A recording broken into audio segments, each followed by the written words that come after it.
Picture this. You're walking through a dense forest, alone. There's no phone, no companions, no distractions, just the rhythmic sound of your footsteps, the whispering of wind through the leaves. Suddenly, you feel something. You know something's watching you. There's no thought, no logical deduction, no mental checklist. It's just a feeling, a presence. Your heart rate rises, your senses sharpen, and still, your mind is utterly silent. What is that? Some might call it instinct. Others might describe it as intuition. But what if it's more than that?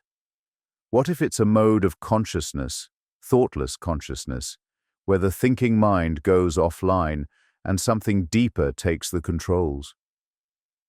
At first glance, the idea seems almost contradictory. Consciousness, awareness, without thinking. Isn't thought the very essence of consciousness? That little voice in your head, the internal monologue narrating your day, judging your actions, planning your next move.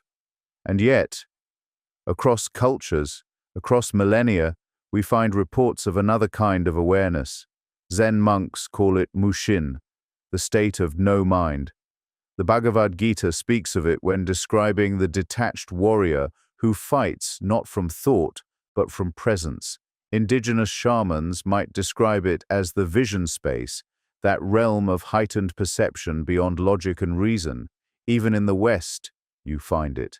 Think of athletes in the zone or soldiers in combat who describe time slowing down, everything going silent, and their actions flowing effortlessly, as if guided by something beyond thought. So, if this state is real, and if it can be accessed, then the implications are enormous, because it suggests that consciousness, the core of who we are, doesn't need thought to function. In fact, in some of our most critical, life-altering moments, it abandons thought. Why?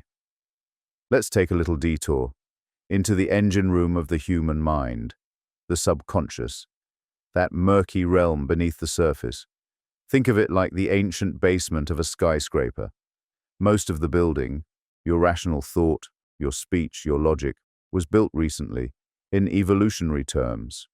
But the basement, that's where the primal stuff lives: fight or flight, hunger and lust, pattern recognition, emotional memory. It's not orderly, it's not always rational, but it is fast, and above all, it's powerful. When that tiger jumped out at your ancestors on the savannah, you didn't want to stop and think. Thought would get you killed. What you needed was action, clarity.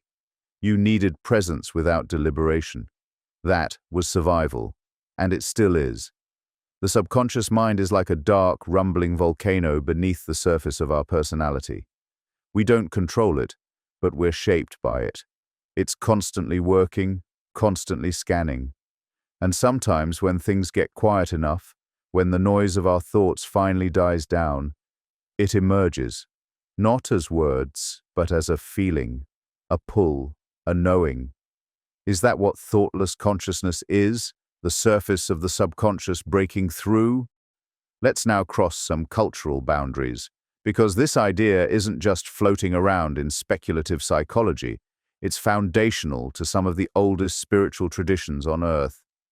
In Hinduism and Buddhism, especially in the yogic and Zen traditions, thoughtless consciousness isn't just real, it's the goal. It's called samadhi, satori, nirvana, states where the thinking mind dissolves and only pure awareness remains. And here's the kicker. In those states, practitioners often describe a greater clarity, not confusion, not disorientation, but an almost godlike sense of everything being connected, every moment flowing into the next. The boundaries between self and other dissolve. There is no me, no you, no past or future. There is only now. Western science is just starting to catch up. Neuroscientific studies on meditation show reduced activity in the default mode network. That's the part of the brain responsible for self-referential thought. The ego, the narrator. When that voice goes quiet, something else emerges. and some believe it's the truest form of self we've got. But that raises a tantalizing question. What if we've been wrong about what consciousness is? Let's flip this on its head. We're used to thinking of thought as our crown jewel, our defining characteristic. Cogito, ergo sum. I think, therefore I am. But what if that's not the truth, but a prison? Modern people spend an astonishing amount of time locked inside their own minds, obsessing, ruminating, planning, worrying, all with that same internal monologue chattering away. We think it's us, but is it? Who are we when that voice shuts up? There's evidence to suggest that excessive thought doesn't just impair presence, it distorts reality. It reinforces the ego, creates illusions of separateness, and can feed anxiety, depression, and fear. Meanwhile, in those rare moments when the mind goes silent, whether through meditation, trauma, psychedelics, or extreme flow states, people report feeling free, alive, connected, whole. So here's a disturbing question. What if thought isn't our ally, but our jailer?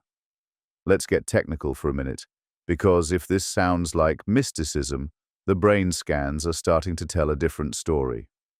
In experienced meditators, or during flow states, there is often a deactivation of the prefrontal cortex, the very area responsible for planning, judgment, and conscious thought.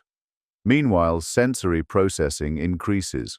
Motor control becomes more fluid. Emotional centers activate in a calm, non-reactive way. You get this paradox. The brain becomes both quieter and more alert, less controlling, more responsive. This is why elite athletes don't think when they're at their best. Why a martial artist doesn't calculate every move. Why an improvisational jazz musician can create magic without knowing how they're doing it. Because thinking gets in the way. And here's the wild part. You can train this. You can teach the mind to go silent, not through force, but through letting go. Through surrender. That's where we circle back to the subconscious. When thought steps aside, the subconscious steps in. And sometimes, it's better at the job. But let's not be naive. There's a reason our ancestors developed conscious thought. It gave us civilization, language, technology, reflection, morality, and without that narrator, you lose your sense of self, of identity. That can be terrifying, disorienting, even dangerous. People who dip too deeply into thoughtless states, whether through drugs, trauma, or spiritual practice, sometimes come back different, detached, dissociated, enlightened, maybe, but also alien. They don't quite fit anymore. Thoughtless consciousness, then, is not a utopia. It's a razor's edge. It can liberate you, or unravel you. It's the tiger and the jungle. So what does this all mean? Are we creatures of thought, destined to narrate our lives until the curtain falls? Or are we something else, something deeper, trapped beneath the chatter? Maybe the real self, the ancient self, is watching, waiting for silence, for a crack in the armor of our thinking minds, so it can emerge. And if we dare to listen, if we're brave enough to stop thinking for just long enough, we might meet a part of ourselves we never knew was there, the part that doesn't think, it knows. Thank you so much for watching. Please like and subscribe for more content like this one. Until next time, stay curious.